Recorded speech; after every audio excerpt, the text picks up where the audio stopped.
Good morning, America. Hello, world. Hey, this is Tim coming with you guys, or to you guys early in the morning with another one of these little short videos, just kind of let you know what's going on, doing it the Ashley way. As you see, that clock is set, ready to roll, ready to go and get it. You know what I mean? So look, I just wanted y'all to get a little glimpse on the inside of this T680, or 90, whatever. I think it's 680.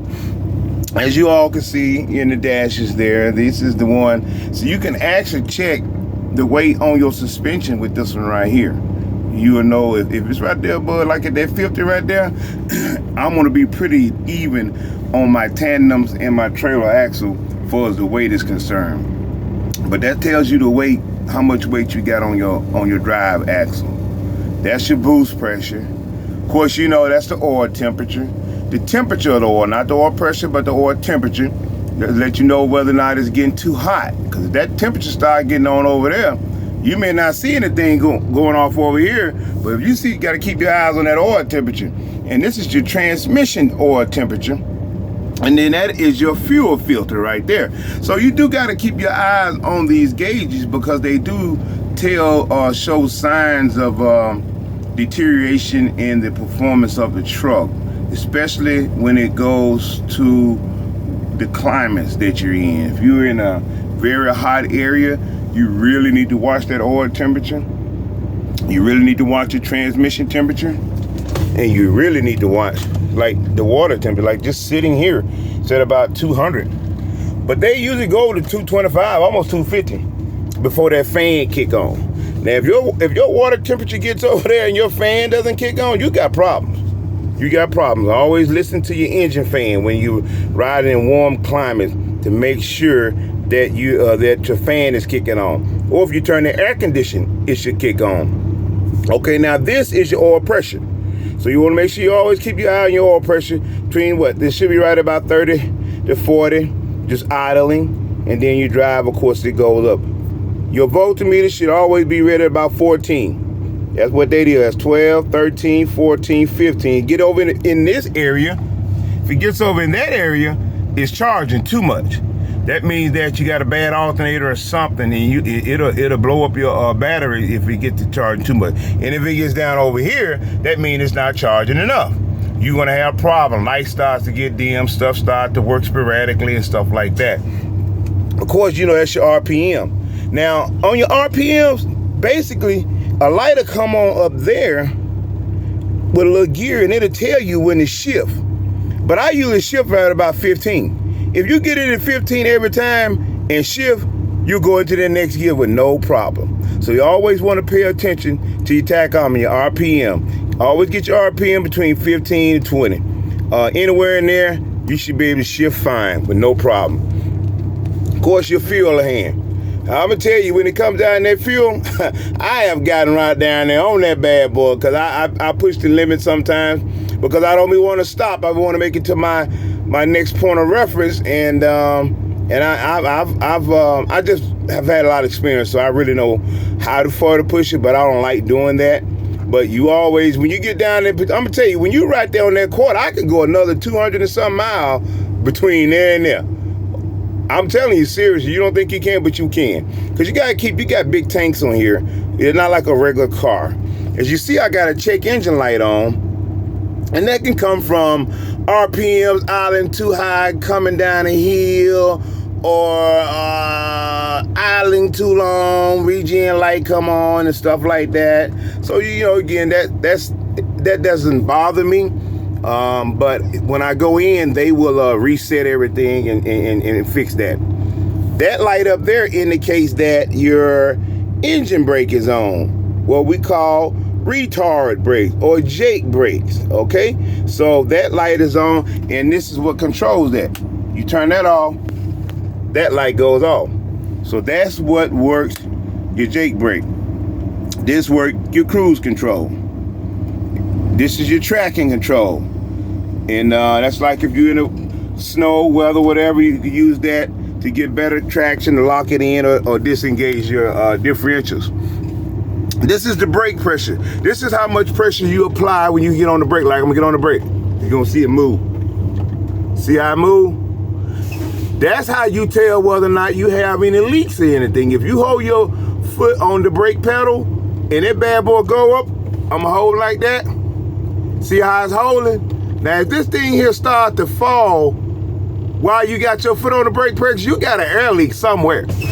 And those are things you want to pay attention to when you're doing your pre-trip, because it's a telltale sign. This is your regular air pressure here. You got your primary and you got your secondary. You see what they say?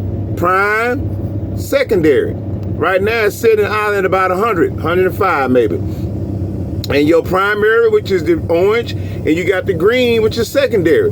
So you got to pay attention to those. If they go splitting like that, you got a problem. Because they're not supposed to split like that. You got primary, because your primary is the one that'll shut you down and lock it up. Secondary is just there to kind of like an accessories. Your primary work all your fully functional stuff, your brakes, all the things that operated by the air. Secondary, like if you got emergency, you got a little time to get off the road, or try to get to a safe place. So always watch your air pressure. Now I'm gonna tell you, that's the key. If you don't watch the air, if you lose air pressure, you'll be stuck at a red light, or you could be going down a mountain. You hitting your brakes, and your lights come on, start beeping. You got problems. You got problems. You think you had problems, you're gonna have some serious problems. So again, watch that air pressure, very important. And also your depth. See, I got to go get some depth. And really, I try not to get depth except for at the yard. Like now, I'm gonna get some depth somewhere. But they got a tank and it fills up better at the yard. You know how you go to some of these truck stops and it just keep popping on, and you just never, I don't like dealing with them. This here controls your gauges in it, your stuff in there. See, watch how this? See how I move that? Uh-oh. See how? I move my tachometer. Gas, mileage. That's what this here controls. Right there. So this is in the T680. Just want you all to see what's going on. And this is where your lights are. Breakers, bunk light. See that? And this is where we check the pre-trip. Hit that switch there. And I had to have my park brake on. See, it kicks on the pre-trip. Put it on. These two here, you got your lights on the side for like when you're backing up. You hit these buttons here, and then it's got the light in the middle where if it's dark, you can see. Plus, you can read the trailer number and things of that nature. As you see, I got my water, stick in the floor mat, garbage can, stuff. Always try to keep your windshield clean up there, people. DOT them, they watch it. I see drivers, got stuff stacked up. Don't get me wrong, I have my stuff right here. But all this stuff packed up like this in the window, that's a safety problem. That's a safety issue. And truck drivers literally have all kinds of stuff in their window just like that. So you don't want to do that. If you want to be a truck driver, keep your dashboard clean. That's very important. It says something. When DOT gets in, you always want to keep your truck clean on the inside. You don't want to keep piss bottles laying everywhere. That's a telltale sign that you're not really doing and taking care of the basic maintenance of being out here on the road. If you got piss bottles all in the truck. Now, I got one. I just got to finish drinking the water, so I do keep one now, don't get me wrong. And then I got water in here because, I will use it. But you don't want to have piss bottles all in your truck. DOT stop you and you got a ton of all that yellow piss bottle running around there in your truck, man. They like, you're not really doing good house cleaning. So that's very important. Also, is to keep a clean truck. Keep your windshields clean where you can see. Keep your doors, your windows and mirrors clean. They got a place for a microwave right there. And area where you can, little workstation. Put your laptop you can eat off of. This is where the TV goes. TV mounts right there. So you can put your TV right there. And then they got your little plugs. Also, you can plug up stuff right there. And a lot of good storage space. Telling you, they got plenty of storage space in here now. And you got this other drawer where you keep some clothes or whatever you want to put in there. Come over to this side. This is where your fridge is. Mine empty. Y'all know, you know that ain't right. Mine's empty. So I didn't make it to the grocery store this week because, again, I had just gotten back from out of town and I didn't just stock up. So I kind of been spending a little bit more on food. And then you got your other little storage area. You know, these are my smoothie cups. So, you know, this again, it's a pretty nice little setup. And these are your controls that controls everything in the bunk. Turn that light off.